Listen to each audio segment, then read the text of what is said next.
Okay, நாம இப்போ இந்த வீடியோவில் எதை பற்றி பார்க்க போகிறோம் அப்படின்னா, இந்தியாவில் ஒரு மாநிலம் வந்து பார்த்தீங்க அப்படின்னா வருமான வரியை செலுத்த வேணாம். அதாவது வந்து பார்த்தீங்கன்னா அந்த அந்த மாநிலத்தில் வசிக்கக்கூடிய மக்கள் இருக்காங்க இல்லையா, அவங்க வந்து வருமான வரியை செலுத்த மாட்டாங்க. அதுக்கு காரணம் என்ன? இந்த வருமான வரி சட்டம் 1961 என்ன சொல்லுது, அந்த மக்களுக்கு மட்டும் ஏன் வருமான வரி விலக்கு கொடுக்குறாங்க அப்படின்றத நம்ம பார்க்க போகிறோம். இந்தியாவில் சிக்கிம் மாநிலம் இருக்கு இல்லையா, இந்த சிக்கிம் மாநிலத்துக்கு மட்டும் வந்து பார்த்தீங்க அப்படின்னா வருமான வரி விலக்கு இருக்குது. அதாவது ஒட்டுமொத்த மாநிலமாக சொல்கிறேன், 100% அவங்களுக்கு வந்து வருமான வரி விலக்கு இருக்குது. ஆனால் வடகிழக்கு மாநிலங்களில் எஸ்டி மக்கள், அதாவது பழங்குடியின மக்கள் வசிக்கக்கூடிய சில பகுதிகளில் அந்த வருமான வரி விலக்கு இருக்குது. அப்போ வருமான வரி சட்டம் 1961 எந்தெந்த பிரிவு இவங்களுக்கான விலக்கை கொடுக்குது, காரணம் என்ன அப்படின்றத பார்க்க போகிறோம். இங்கே பாருங்கள், சிக்கிம் மாநிலத்துக்கு வந்து சிறப்பு அந்தஸ்து ஆர்டிகல் 371 Fல கொடுத்துருப்பாங்க. வருமான வரி சட்டம் 1961 இருக்கு இல்லையா, அதில் என்ன சொல்லியிருப்பாங்கன்னா, அந்த வருமான வரி சட்டம் பிரிவு 10 உட்பிரிவு 26 AAA வந்து சிக்கிம் மாநிலத்திற்கு வந்து வருமான வரி விலக்கு அப்படின்றது கொடுத்துருப்பாங்க. அப்போ பாருங்க, இந்தியாவில் சிக்கிம் அப்படின்றது எப்போ இணைக்கப்பட்டது அப்படின்னா 1975 இணைக்கப்பட்டது. இந்தியாவுடைய 22வது மாநிலமாக இந்த சிக்கிம் வந்து இணைக்கப்பட்டிருக்கும். அப்போ அதுக்கு முன்னாடி அது ஒரு தனி நாடாக இருந்திருக்கும். அந்த தனி நாடு இந்தியாவோடு எப்போ இணைஞ்சது அப்படின்னா 1975 இணைந்தது. அப்போ இணைக்கப்படும் போது அதுக்கு ஒரு சிறப்பு அந்தஸ்து கொடுக்குறோம். எப்படி அப்படின்னு பார்த்தீங்கன்னா, அரசியலமைப்பில் ஆர்டிகல் 371 F அப்படின்ற ஒரு ஆர்டிக்கலை உருவாக்கி சிக்கிமுக்கு சிறப்பு அந்தஸ்து அப்படின்றது கொடுக்கப்படுது. சரி பாருங்க, யாரெல்லாம் வரி செலுத்த வேணாம்? சிக்கிம்ல சப்ஜெக்ட் ரிஜிஸ்டர், அதாவது நான் தான் சிக்கிமோடைய பூர்வக்குடி மக்கள் அப்படின்றத பதிவு செய்யக்கூடிய ஒரு சான்றிதழ் தான் சப்ஜெக்ட் ரிஜிஸ்டர் அப்படின்னு சொல்லுவாங்க. Sikkim subject register. இதில் பெயர் உள்ளவங்க இருக்காங்க இல்லையா, அவங்க என்ன பண்ணலாம் அப்படின்னா இந்த வருமான வரி விலக்குலேருந்து விலக்கு பெறலாம். அப்போ 1975க்கு முன்னர் அங்கே குடியேறியவர்கள், ஓகேவா, இவங்க எல்லாமே வந்து பார்த்தீங்கன்னா அதுக்கு தகுதியானவர்கள். எந்த வருமானத்திலிருந்து விலக்கு அப்படின்னா, இப்போ இந்த சிக்கிம் மாநிலம் இருக்குல்ல, அந்த சிக்கிம் மாநிலத்துக்குள்ளேருந்து நீ என்ன தொழில் செஞ்சு சம்பாதிச்சாலும் சரி, அதுலேருந்து நீ என்ன பண்ணலாம் அப்படின்னா வருமான வரியிலேருந்து விலக்கு பெறலாம். சரி பாருங்கள், அப்போ மாநிலத்துக்குள்ள உங்களுக்கு எப்படிலாம் வந்து வருமானம் கிடைக்கும்? லோக்கலில் பிஸ்னஸ் எதாவது பண்ணலாம், அல்லது நீங்கள் பணிபுரியக்கூடிய சேலரியாக இருக்கலாம், அல்லது பங்குச்சந்தையோடைய முதலீடாக இருக்கலாம். அப்போ இந்த மாதிரி நிறைய இடங்கள்ல இருந்து நீங்கள் ஈட்டக்கூடிய அந்த வருவாயில் நீங்கள் வருமான வரி விலக்கு அப்படின்றது 100% ஒரு மாநிலம் பெற முடியும் அப்படின்னா அது சிக்கிம். அதுதான் நம்ம பார்த்தோம். அதாவது வருமான வரி சட்டம் 1961 சட்டப்பிரிவு 10 உட்பிரிவு 26 AAA இந்த ஆர்டிகல் அடிப்படையில் அவங்களுக்கு வருமான வரி விலக்கு கொடுத்துருக்காங்க. ஓகே, உச்சநீதிமன்றம் ஒரு தீர்ப்பு சொல்லுது 2023. ஓகேவா, இதுக்கு முன்னாடி வந்து பார்த்தீங்கன்னா இந்தியர்களை திருமணம் செய்து கொண்ட சிக்கிம் பெண்களுக்கு இந்த விலக்கு கிடையாது அப்படின்னு இருந்துச்சு.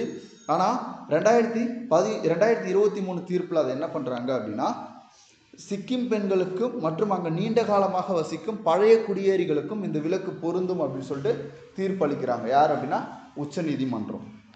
சரி பாருங்க, இது மட்டுமா? இப்போ சிக்கிமுக்கு வந்து நமக்கு என்ன 100% வரி விலக்கு, வருமான வரியிலிருந்து விலக்குக்கு.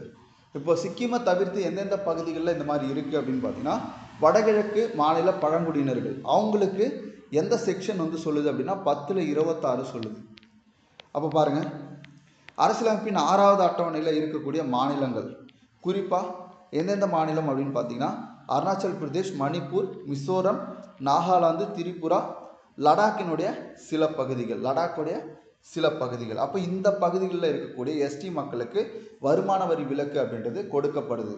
சிக்கிம் மாநிலத்துக்கு 100%. ஆனால் இந்த மாநிலங்களில் பொறுத்த வரைக்கும் குறிப்பாக அந்த எஸ்டி மக்கள், பழங்குடியின மக்கள் வசிக்கக்கூடிய பகுதிகளில் மட்டும்தான் அவங்களுக்கு வருமான வரி விலக்கு அப்படின்றது இருக்குது. இவர் நிபந்தனைன்னு பார்த்தோன்னா, இவர்கள் தங்களுக்கு ஒதுக்கப்பட்ட பழங்குடியின பகுதியில் வசிப்பவராக இருக்க வேண்டும். அங்கே தொழில் செய்து அல்லது வேலை மூலம் வருமானம் வந்து பார்த்திங்கன்னா ஈட்டினா அதில் தான் அவங்களுக்கு வரி விலக்கு உண்டு. இப்போது அசாமில் இருந்தோ அல்லது சிக்கிமில் இருந்தோ ஒரு நபர் தமிழ்நாட்டுக்கு வந்து வேலை செஞ்சு இங்கே வருமான வரியை இங்கே வந்து பார்த்திங்க அப்படின்னா சம்பாதிச்சு அதன் மூலம் ஒரு வருவாய் ஈட்டுறாரு அப்படின்னா அதுக்கு அவர் வருமான வரி வந்து கட்டணும். இப்போ இந்த வருமான வரி விலக்கெல்லாம் எப்போ பொருந்தும் அப்படின்னா, அந்த மாநிலத்தினுடைய பூர்வ குடியாக இருந்து அந்த மாநிலத்துக்குள்ளே அவங்க சம்பாதிச்சாங்கன்னா மட்டும்தான் அந்த அமௌண்ட்டுக்கு அவங்க வரி கட்ட தேவையில்லை, வருமான வரி கட்ட தேவையில்லை. அவ பாருங்க, இவர்கள் அந்த பகுதியை தாண்டி வெளி மாநிலங்களில் தொழில் செய்தால் அவங்க என்ன பண்ணணும்? கண்டிப்பாக வரி வந்து கொடுத்தாக வேண்டும். சரி, செக்ஷன், அதாவது வருமான வரி சட்டம் 1961 பிரிவு 10(1) என்ன சொல்லுதுன்னா, இந்தியாவில் எந்த மாநிலத்தில் இருந்தாலும் விவசாயத்தின் மூலம் ஈட்டும் வருமானத்திற்கு வரி கிடையாது. ரொம்ப முக்கியம். அப்போ இந்த மாதிரி விவசாயத்தின் மூலம் ஈட்டக்கூடிய வருமானத்துக்கு வந்து நம்ம டேக்ஸ் கட்டுறது கிடையாது இந்தியாவில் இருக்கக்கூடிய விவசாயிகள். ஓகேவா? இது ரொம்ப முக்கியம். அது வந்து வருமான வரி சட்டம் பிரிவு 10 உட்பிரிவு 1ல் வந்து தெளிவாக சொல்லியிருப்பாங்க. ஓகே, லடாக் மற்றும் இதர யூனியன் பிரதேசங்கள் நமக்கு தெரியும். ஜம்மு அண்ட் காஷ்மீர் ஒரு மாநிலமாக இருந்துச்சு, அதை உடைச்சி என்ன பண்ணாங்க, லடாக்கு ஜம்மு அண்ட் காஷ்மீர் அப்படின்னு சொல்லக்கூடிய 2 யூனியன் பிரதேசமாக பிரிக்கப்படுது. அப்போ 2019 யூனியன் பிரதேசமாக லடாக் மாறினதுக்கப்புறம் அவங்களுக்கு ஆர்டிக்கல் வருமான வரி சட்ட ஆர்டிக்கல் 10/26 படி என்ன பண்ணுறாங்க அப்படின்னா, அந்த லடாக்ல வசிக்கக்கூடிய எஸ்டி மக்களுக்கு வந்து பார்த்திங்கன்னா வருமான வரியிலிருந்து விலக்கு கொடுக்குறாங்க.